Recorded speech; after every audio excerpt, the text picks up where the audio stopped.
வணக்கம் நண்பா. இந்த வீடியோவில் வாட்ஸ்அப்பில் இருக்கிற ஒரு அப்டேட் தான், அதாவது ப்ராட்காஸ்ட் லிஸ்ட். இந்த அப்டேட்டை பற்றி தான் இந்த வீடியோவில் நம்ம தெளிவாக பார்க்க போகிறோம். அதாவது என்னென்னு பார்த்தீங்கன்னா, இது வந்து ஒரு குரூப் மாதிரி தான். இப்போ உங்கள்கிட்ட ஏற்கனவே ஒரு வாட்ஸ்அப் குரூப் இருக்குதுன்னா, அந்த குரூப்பில் ஒரு 50 பேர் இருக்கிறாங்க. அந்த குரூப்புக்கு நீங்கள் தான் ஒரு அட்மின் வச்சுக்கோங்க.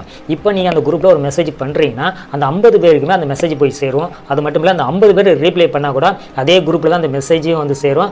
எல்லாருக்குமே அந்த மெசேஜ் தெரியும். அதாவது ஒருத்தர் ரீப்ளை பண்ணால் கூட அதில் இருக்க 49 பேருக்கும் அந்த மெசேஜ் வந்து போய் சேரும். அவங்க திருப்பி ரீப்ளை பண்ண முடியும். ஆனால் அந்த ப்ராட்காஸ்ட் லிஸ்ட்டில் வந்து நீங்கள் 50 பேர் ஆட் பண்ணுறீங்கன்னா, இது என்ன ஆகும் பார்த்தீங்கன்னா, 50 பேருக்கு தனித்தனியாக தான் மெசேஜ் போகும். அதாவது நீங்கள் தனிப்பட்ட முறையில் மெசேஜ் பண்ணுற மாதிரி தான் இந்த மாதிரி ப்ராட்காஸ்ட் லிஸ்ட்லேருந்து மெசேஜ் போகுமே தவிர, இது மாதிரி ப்ராட்காஸ்ட் லிஸ்ட்லேருந்து தான் நமக்கு மெசேஜ் வந்திருக்கு அப்படின்னு அவங்களுக்கு தெரியாது. ஸோ இவர் வந்து நமக்கு மெசேஜ் பண்ணியிருக்காரு அப்படிங்கிற மாதிரி தான் தெரியும்.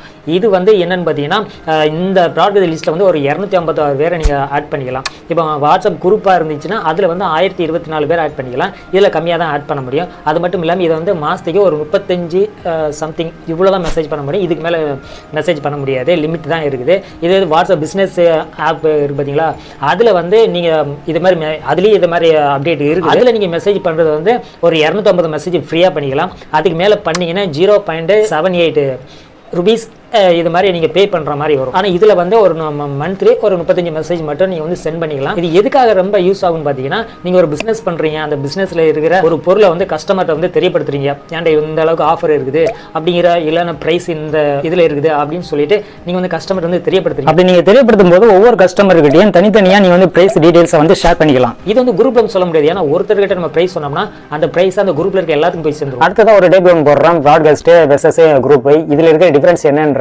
நீங்க இந்த வீடியோ வந்து பாஸ் பண்ணி தெரிஞ்சுக்கோங்க. அடுத்ததான் இந்த குரூப் வந்து எப்படி கிரியேட் பண்றது அப்படிங்கிறத சொல்றேன். இப்போ நான் ஒரு குரூப் வந்து இதில் வந்து அந்த ப்ராட்காஸ்ட் லிஸ்ட்டை வந்து நான் ஆட் பண்ணுறேன், அதாவது கிரியேட் பண்ணுறேன். கிரியேட் பண்ணும்போது இதில் வந்து ஒரு 7 பேர்கிட்ட நான் செலக்ட் பண்ணுறேன். அதில் என்னுடைய இன்னொரு ஃபோன் நம்பர் இருக்குது, அந்த அக்கௌண்ட்டையும் நான் அதில் வந்து ஆட் பண்ணுறேன். ஆட் பண்ணிவிட்டு இப்போ இதிலேருந்து ஒரு மெசேஜ் நான் அனுப்புகிறேன். அனுப்பும்போது இப்போ பார்த்தீங்கன்னா, இந்த ப்ராட்காஸ்ட் லிஸ்ட்டுக்கு நான் வந்து A to Z அப்படின்னு சொல்லிட்டு நேம் கொடுக்குறேன். இப்போ இதில் போய் ஹாய்னு ஒரு மெசேஜ் அனுப்புகிறேன். அனுப்பிட்டு என்னுடைய இன்னொரு அக்கௌண்ட்டை நான் ஓப்பன் பண்ணுறேன். ஓப்பன் பண்ணி பார்க்கும்போது எனக்கு வந்து என்ன நேம் போட்டு நான் சேவ் பண்ணியிருக்கிறேனோ அந்த நம்பருக்கு அந்த நேம் மட்டும் தான் இங்கே வந்து தெரியுமே தவிர, அந்த ப்ராட்காஸ்ட் லிஸ்ட்டு அந்த A to Z அப்படிங்கிற அந்த ப்ராட்காஸ்ட் லிஸ்ட்டோட நேமு எனக்கு வந்து தெரியாது. பர்சனலாக ஒருத்தர் எனக்கு மெசேஜ் பண்ணால் எப்படி இருக்குமோ அப்படி தான் இங்கே வந்து சேரும். இதே மாதிரி தான் ஒவ்வொருத்தருக்கும் போய் சேரும்.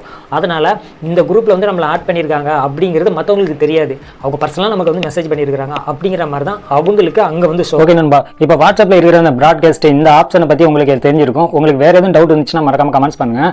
அதுக்கான ரீப்ளை வீடியோ ஒன்று அப்லோட் பண்ணுறேன். இது மட்டும் இல்லாமல் வாட்ஸ்அப்பில் என்னென்ன அப்டேட்லாம் வந்திருக்கு அப்படிங்கிற மாதிரி ஒரு பிளேலிஸ்ட் நான் கிரியேட் பண்ணியிருக்கிறேன். அந்த பிளேலிஸ்ட்டோட லிங்கை கீழே கொடுக்குறேன், நீங்கள் கிளிக் பண்ணி தெரிஞ்சுக்கோங்க. அடுத்த வீடியோவில் வாட்ஸ்அப்பில் புதுசாக ஏதாச்சும் அப்டேட் வந்துச்சுன்னா அந்த அப்டேட்டோட மறுபடியும் உங்களை வந்து மீட் பண்ணுறேன்.